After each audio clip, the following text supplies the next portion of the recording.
Hello, credit union community. Here are your topics for today's show. First up, you can outsource your technology to a fintech partner, but who's actually on the hook when the vendor relationship goes wrong? Next up, 93% of organizations now fear third-party access is a backdoor into their network. So why do credit unions keep treating one-off VPNs and firewall exceptions as harmless? And finally, when the NCUA examiner says, "Show me," can your credit union actually prove every vendor connection is vetted, approved, and monitored?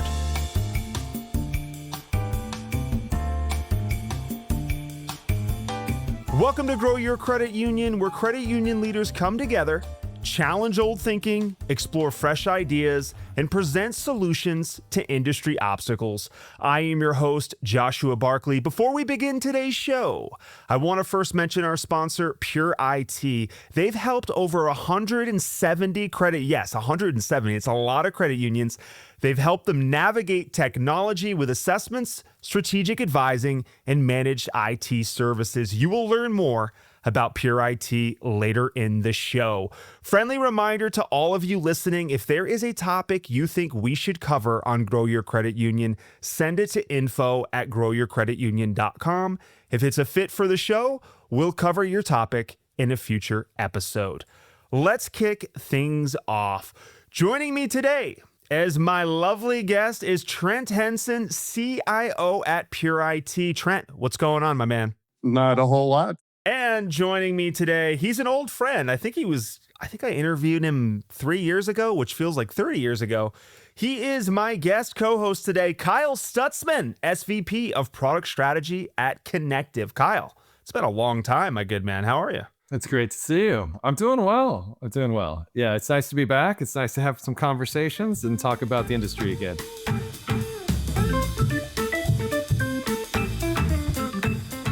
Credit unions, they want to move faster, members expect better digital experiences, and fintech partnerships are one of the fastest ways to deliver on that. But this creates a real leadership challenge, fellows, and it isn't talked about nearly enough. Because when you implement a fintech vendor, you might outsource the technology, you might outsource part of the process, but you do not outsource the responsibility. The credit union is still on the hook for safety, soundness, and member data. I found this old statement the NCUA issued to credit unions back in October of 2007, and I quote, "Credit unions are responsible for safeguarding member assets and ensuring sound operations irrespective of whether or not a third party is involved," end quote. Trent, let's kick things off with you. As credit unions pursue more fintech partnerships, how should leadership think about balancing innovation with governance, accountability, and risk ownership? That's a good question. And your quote kind of leads into the problem. It says you need to do this, but it gives no indication of how to do it. And that's really the problem. Many of the credit unions think they're very secure, their connections are rock solid, because someone told them that. Or maybe they just assumed that, but they never think of that as a real problem. So if you don't know about it, you don't know to fix it or correct it or make it better. So I think that's really what's going on with credit unions. And it's a bigger problem than most of them think, which is probably why we're having this conversation. You mentioned, Trent, the how. Most people talk about the importance of all of this, but there's no mention of the how. Kyle, I'm going to put you on the spot. Talk to me about how you go about juggling all of these things, the governance, the risk, all of that, because no one really talks about how. Well, it's not a one-person job. Let's start there. I mean, with all of our credit unions and all the clients and personal experience, everyone, looks either to the compliance officer or the security officer or the IT leader. It's really a much larger governance issue and conversation. Vendor due diligence in itself is quite broad, but the whole program has to really come together if you're going to address this one area. And I think we're now talking more of those connectivity and the connections in. So at that point, you have to have someone that both understands the business risk, how to quantify that risk, understands even the culture and perspective. You mentioned fintech specifically. New fintechs are very good at technology. That doesn't mean they're very good at our credit union financial business or our regulations or knowing what has to be protected. They're good at connection and making things move. And so often there's some cultural mismatch, there is some expectations mismatch. And so it's really coming at this from a very holistic approach, saying, I know we have some security standards, I know we have some technology standards. With a fintech, you almost have to also educate why we're going around this path and why it's so important and what kind of visibility and transparency needs to be there in order to meet those regulatory questions when they come in, as well as real security. Kyle said, something, Trent, that I want to kick over to you, which is that a lot of credit unions don't know how to quantify the risk. And to give a little bit more of a picture of that, we had on Mike Valentine, who is the president and CEO of BCU, and he said he has maybe 250 vendors. And I know Becky Reed, a friend of yours, obviously, co-host of the show on most days, she's seen credit unions with, 300 plus vendors. So to you, Trent, when you go in and you work with a lot of these credit unions, have they even quantified the risk? How do you do that with 100 different tentacles or 300 tentacles coming out of your systems? Well, that's a good question too. They think they've quantified the risk, but again, it's based on level of knowledge and understanding of what the real risk is. So where they think they have a VPN, for example, they just assume because virtual private network VPN, that somehow includes all the encryption, all of the logging, maybe some alerts if something goes awry. And no one is lying to them. That's just an assumption. And that's the one they go with. So when you have hundreds of vendors and probably a percentage of them need to connect to you, specifically your core, you let them because you want whatever it is they have. That's why they're a vendor. So the bottom line is there is risk. There is monumental risk for some of these things, and it's just not well understood. It's just true. There's risk there. And we often think of it, and I know Trent and Pure IT's perspective at that network layer. With Connect's perspective, I'll add on that we also think at it at an API layer. I mean, there is both the network and the routing, and then there's the application traffic. And you start to put all these layers of networking and communication together, and you wonder who is validating those items. So we're often having internal teams or even external teams managing our connectivity in credit unions to understand what should be routed across, what should be allowed. Go back to a quick story. When I was in an institution responsible for directly managing these connections at a credit union, and I remember the first vendor we ran into, and they said, I can't get out of your network. And I'm like, that's right. You never asked to get out of my network. Why would you think you should? And they're like, this is the first institution we've been in that we weren't just able to go out of the network into the internet and do whatever we wanted. And I see Trent laughing. I mean, this was 15 some years ago, the default security of like, no, I should know what you're doing, why you're doing it, where you should go, wasn't ingrained back then. And I still think it's a very broad approach of us having the visibility and the controls in place in the way that we really need to when it talks about the API and the network connections to enable the third parties that we do depend on. They are very important. This is not a conversation about not using them. It's a conversation about how do we make sure we have that governance and visibility to make sure it's safe to use them.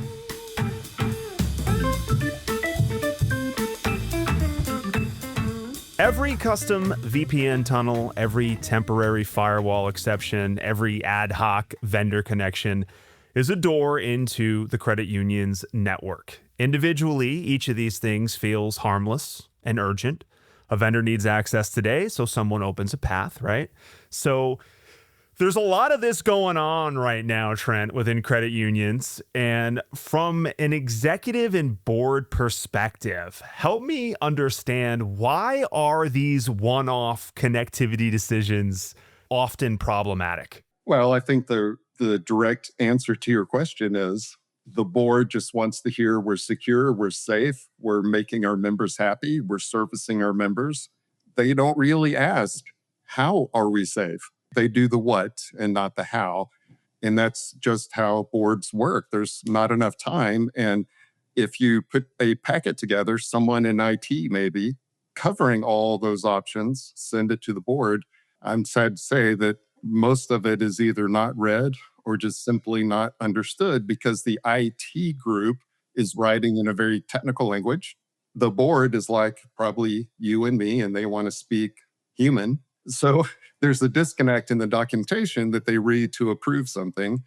And I think that's the basis of the problem. If they knew, and I'll give you one example. I was at a credit union that had a VPN going to a call center provider. They were satisfied with the VPN, not the strength of it. They just said, oh, it's a VPN, it's secure.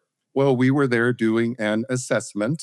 One of the assessment things is we listened to the noise on the wire, the network, and we picked up every conversation that the credit union had. So too many times that happens, and no one intended for that to happen.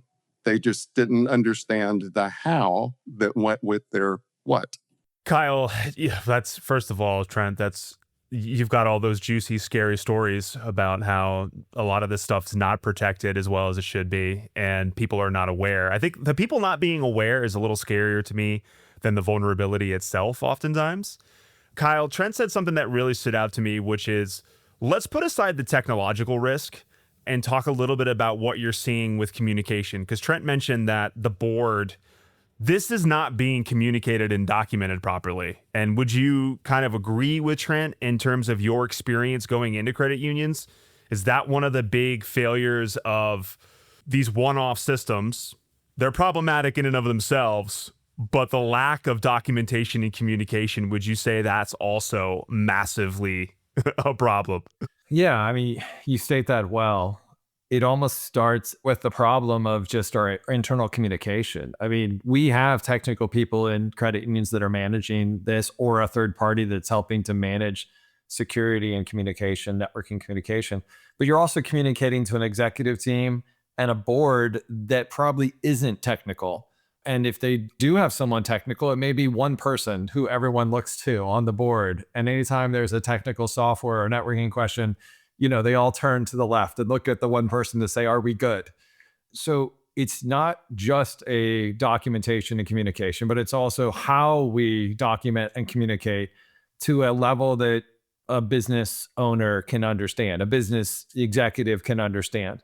And that to me goes back to some basics of even understanding how we're set up today. What is our underlying way that we communicate and interact with third parties? And we don't have to get technical to have that conversation, but it could be a simple diagram that's like, we used to have one firewall, meaning that everything we did went through one place. And we knew that I think people like to use houses, we knew if the front door of our house was locked, that we were really secure. But we don't live in a house with only one door anymore. We live in a house where every door, window, the chimney, there are so many places that people are connected and data's going in and out that we are taking a different approach. And sometimes having even some stories to help educate from a non-technical perspective helps everyone to kind of have a better view of what we're working with. And then to your point, you do need real documentation and you need to know real standards. And those can be communicated, but now you've at least given some base for people to work with. And I'd say that both are missing in a lot of institutions. You don't have the documentation, or you just have the documentation, then you don't have the context and the understanding that a business person can understand. I think a lot of times, even when there is documentation, it's dated 5 years ago. So the concept, we documented it once and we're good, simply doesn't work. Technology moves in dog years. It's very fast. So that documentation for 5 years ago, it's way out of date. Kyle, you said the difficulty with communicating to board members. A lot of executives probably aren't technical. I mean, it depends on which role they happen to be in. For you, Trent, do you feel like you have a major challenge with communicating these things to credit union leaders? And how do you make it easier for them to understand? Me personally, I don't feel I have a challenge at all, because a long time ago, and I've been in this business, this career for 38 years. So I've been here, when you tell by all the white, I've been here a while. I've learned to transition from geek speak and technobabble to, like I said earlier, human. And I know how to talk to the board. I know how to talk to executives in terms that mean something to them. Telling someone, oh, you have a TCP/IP vulnerability on port, they have no idea. Their eyes will glaze over. I speak to them in a normal language. Unfortunately, not all IT people have grown to the level to do that yet. I'm hopeful yet. So there's a disconnect in how they communicate. Well said. Well said. Kyle, anything that you want to add there? No, I think that's a great thing. You just talked about individual connections. I think the idea of individual connections also one thing that is helpful for business. It's not just security. It is about speed. So just quickly setting up a connection may get something working temporarily, but that's not sustainable and that doesn't really provide the business value. And so I think going back to talk about doing things in a standard documented way that everyone knows and someone can pick up. I don't know how many times I've been part of an institution or worked with an institution and there's staff turnover. It just happens, right? And the one person who knew how something was set up or who had that 5 years, 10 years, 15 years in our credit union industry, 30 years of experience and knew everything, and they're not there anymore. It's really important to not just have the documentation, but know how we do things, why we do them. And that makes things still sustainable depending on where you're at, because things do change, but our approach is always the same. That also can help, I think, leadership teams understand what we're doing and why we're doing it. And isn't have to be a barrier to speed. It actually can be part of our speed and scale. It always ends up, or most of the time ends up with the replacement person, whoever stepped up. The answer is, oh, well, that's how John Doe did it. We'll just keep doing it that way. That's part of the problem.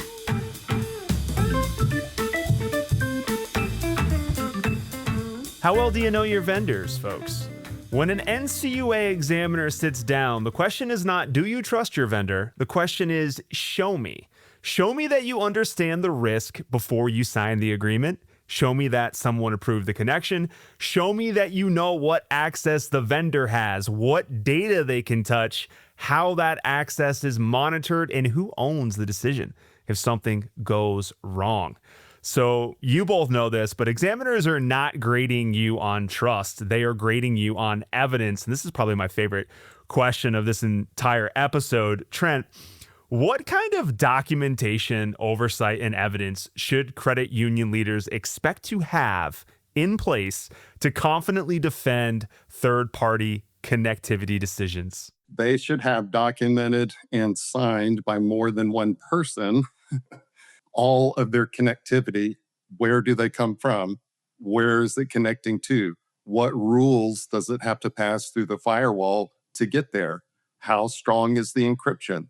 All this can be simply put on one page and kept up to date. When the encryption changes, when whatever they need to connect to changes, we need to know who changed it. We need to know when it changed. We need to have logs before and after, because if we have to track down something suspicious, we need to know if it happened after whatever the change was. It's not very hard to do, but unfortunately, like earlier, it's a lack of understanding. I will say that an examiner probably doesn't know that either. He just wants to see documentation that has a couple of high points on it. And that's where there's a lot of confusion entered. Some examiners are well-trained and they've actually had IT training. Many have a cursory level of understanding. So they want to see your evidence sheet for that connection.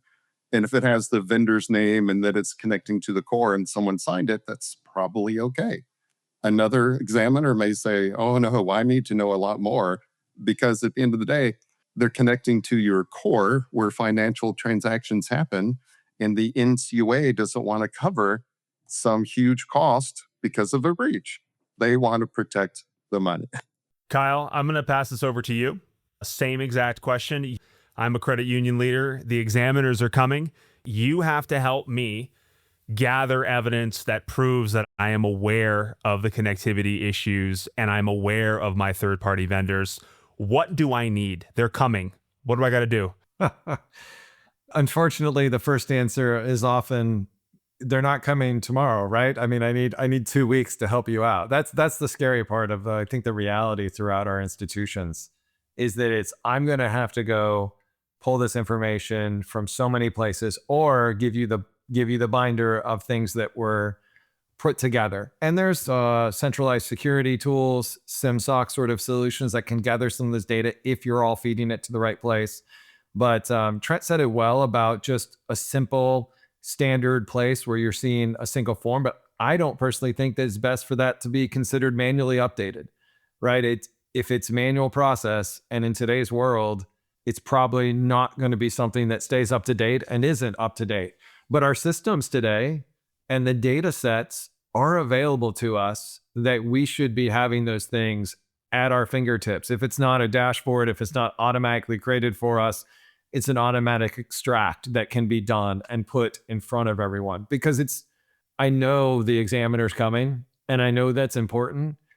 But if I'm measuring my success by passing the examiners who probably isn't the most experienced and probably had anywhere from 2 weeks to 2 months of training on the IT security side of things, maybe he or she is much more experienced. But in general, they're not really the standard to know that, oh, what I really want to protect is the trust of my members. What I really want to protect is their private information.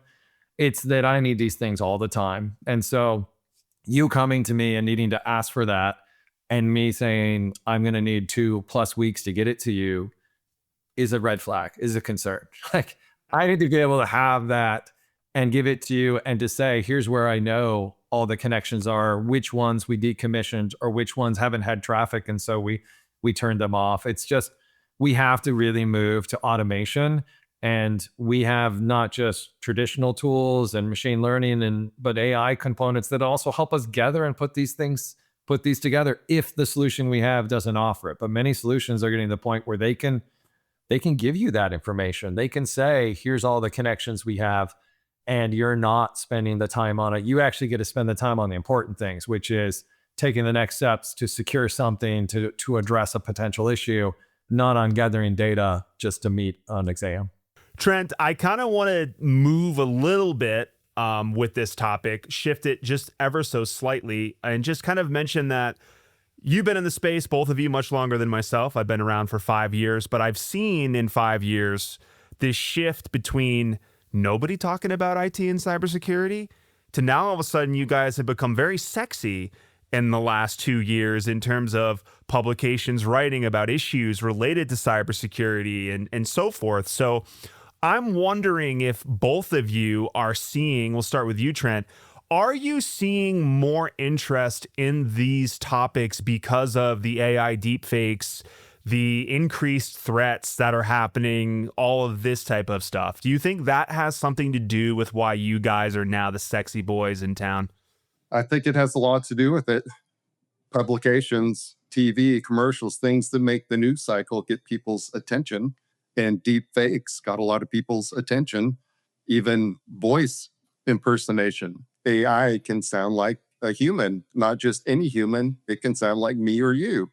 So people see this in the news and they get really concerned about how can I protect my credit union and, more importantly, my members from that kind of thing. So I think it's at a flashpoint right now, and it's not just a flash. It's been for the last couple of years, and it's continuing to grow. Steve Coyne on our side, CISO, he always says that we, as the people helping the credit union or the credit union, have to be right 100% of the time with security, and the bad guys only need to be right once. So that kind of puts it into perspective. Wow, yeah, that does put it into perspective. And Kyle, thoughts there? To follow that's difficult, Josh. But we have the AI component to also thank for some of the interest, because that being right once, now we have additional, more intelligent bots and tools scanning for problems, for issues. It's not just the person impersonating a person, impersonating a voice, but there's other risk, especially at the system and vulnerability side. So there's some interesting approach of consolidating connections, because consolidating to trusted standards does let you have a better observability. So we see it on the API side. We see institutions wanting to own more of their connectivity with a partner or directly, so they know that they're getting the right standards and not just relying on a third party in order to do individual ones. And like you said, have hundreds potentially of vendors. The other side is it's not just VPNs. There are web-based connections. There are other data channels of data exchanges. And we've had batch files in our industry forever. Going to real-time APIs, we think is a step forward as far as not having PII data sitting around or in potential data stores that are known in security. You said earlier about knowing your data. So all these factors are just, people are much more aware of them, even at a board level, at an executive level, and then especially, when it's the IT group or others. And now you have members, and I think that's probably the point Trent was making strongly. You see something in the news, you realize that this is very concerning, and you wonder, can I trust my institution? And that's one of the values we have as a credit union is trust. And we want to make sure we maintain that for all our members.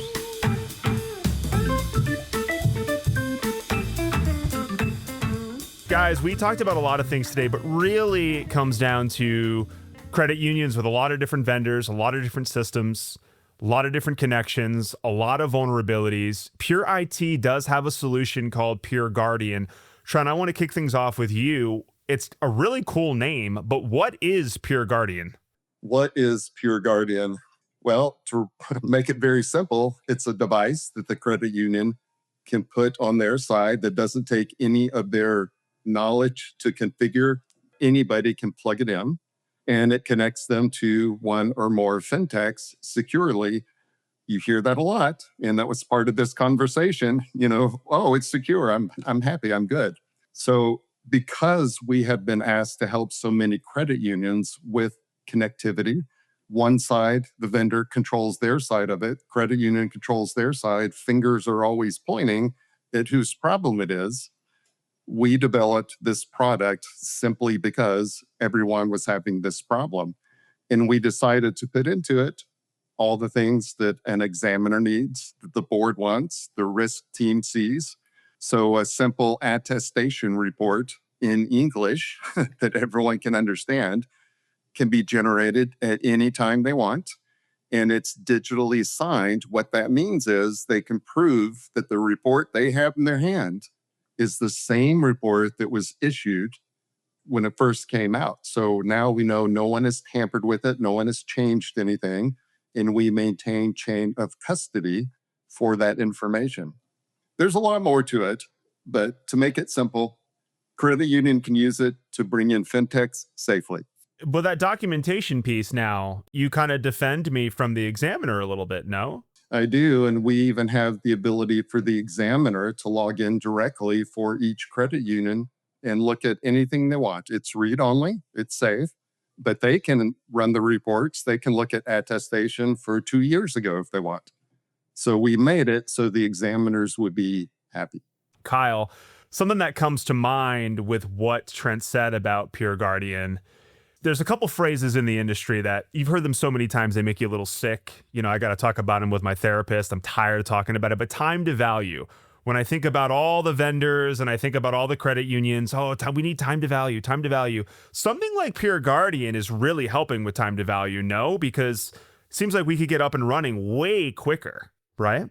Yeah, I mean, I'll add in here from a connective perspective. And before I was with Janisy, a founder and CEO of Janisy, and that came, out of some Pure IT discussions and movement and launching. Anyway, the point here is we were doing hundreds of connections. How do we have a way to know that we're trusted? We tried with some independent standard firewall devices and such before. And the challenge goes back to a whole layered items of issues, but one of them is the supply chain.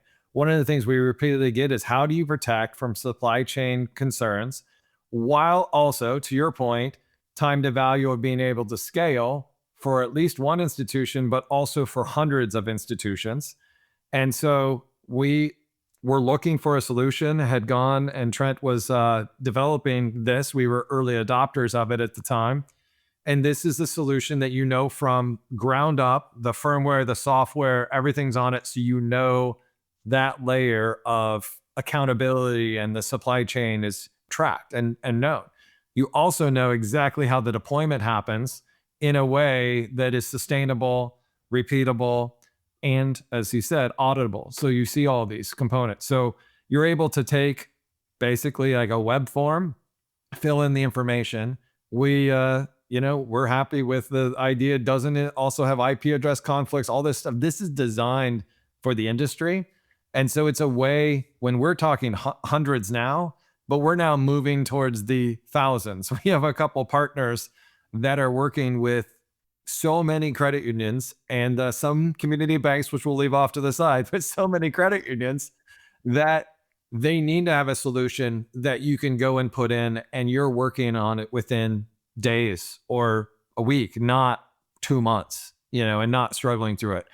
And I say that because it's not, the speed to value isn't just about that design. It's also about, and the reporting, there's visibility during installation. So one of the biggest challenges when you go to do a new connection is why isn't it working? If that question gets asked, that's like a death toll to an implementation timeline because everyone has to dive in to try to figure out why. And so one of the strong and important things that we saw in Pure Guardian is they're able to capture information right at the edge of the device that's also talking to the credit union. And so within a short period of time, the same kinds of things they do in assessments, but just in a microcosm, they're capturing that information to say, we see information going here, but not coming back, or we see information going there, but coming back from a different place. Now, that may indicate a major problem or a minor problem, but what it does say is we know where the problem is. They know whether the fintech or us, Connective in this case, is actually communicating all the way through, getting to the device and getting into the next hop, or they know whether the institution. So long-winded to say, there is that visibility is so much more important than just security. It's also in that speed to value implementation and being able to handle either hundreds of credit unions or hundreds of fintechs and still be able to manage it and have that visibility. Beautiful. That brings us to the end of the show. Trent, this is the part of the show where we give our final thoughts or plugs or anything that's on your mind. Hopefully it's credit union related. For me, it's simply letting all the credit unions know that we're here to help. We are part of the industry. We are a QSO, so you know what that means. And I'm happy to help anybody. Since I'm not a sales guy, I go in to solve problems. I don't worry about all the other parts. We have other people that do that. So I'm just there to help, to make things better, increase your membership, keep that trust, and hopefully lower the average age of member. We want to get young people coming in, not just people my age. And Trent, if anybody wants to get in touch with you that is listening, what is the best way to go about that? pureitqso.com. All the information to reach any of us is on that site. Kyle, final thoughts. Give them to me. I think just with Pure IT, Trent on the phone, Connective, the focus is the credit union space. This community banking that we do for the communities that we get to be part of, even though it's the directly institutions do it, is so important that these kind of conversations are not about the scary risk other side of it. It's about improving and making sure that everyone has the resources they need. I think that's the fun driver as I hear, talk with Pure IT as a partner, as I have conversations inside Connective, as you're doing Grow Your Credit Union podcast. And it's just that these are important things. And we believe that this industry and this whole country needs credit unions, and they need this community banking to be alive and well. And the better that we partner together and do that, which means you'll have external connections. They are an important part of our ecosystem too. It's a thank you to Pure IT. It's a thank you to Connective. It's a thank you to you for doing these items. I think everyone's here with the rally cry of we want stronger and healthier and growing institutions that are secure for many decades to come. And Kyle, if anybody wants to get in touch with you, how should they do so? Yeah, connective.io with a K. That's the best way to do that. Reach out, and happy to respond to any questions or comments and see if I can be of assistance to anyone. Trent, I want to thank you for coming on the show. Kyle, as always, want to thank you. I want to thank our sponsor, Pure IT. Go check them out by visiting pureitqso.com. There you can learn more about Pure Guardian, which we discussed on the show. And I want to give a special thanks to our listeners for continuing to support and listen to another episode of Grow Your Credit Union. If you like the show, follow us on your podcast player of choice. If you want to be a guest or would like to talk about sponsorship opportunities, head to growyourcreditunion.com to learn more. Thank you for listening, and we will see you next time. Take care. Bye-bye.